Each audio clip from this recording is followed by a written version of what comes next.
যখন বাড়িতে জিএফ এর কথা বলে ভার্সেস মেয়েরা যখন বাড়িতে বিএফ এর কথা বলে।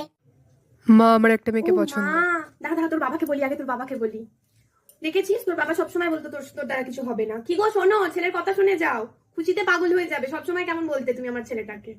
আমার বাবা কোথায় দেখা হলো বাবু মেয়েটার সাথে? কি নাম মেয়েটার বল? তা বললে তোর বাবাকে বলে মেয়েটার বাড়িতে কথা বলতে যায় নাকি? কি মেয়েটার বাড়ি কোথায়, বাবার নাম কি, সবকিছু বল, তাহলে তো তোর সাথে কথা বলবো নাকি। দাঁড়া দাঁড়া, আগে তোর মাসিকে একটা ফোন করে সবাইকে জানাতে হবে তো। আমি এবার মিষ্টি দিয়ে আছি বরঞ্চ পাড়ায়, বুঝলি? তুই বাবু মেয়েটাকে ফোন কর, আমি একবার কথা বলবো। প্রপোজ প্রপোজ কে করলো, তুই না মেয়েটা? কথা বলো, বাবাকে তো গিয়ে বলতে হবে সব কথা।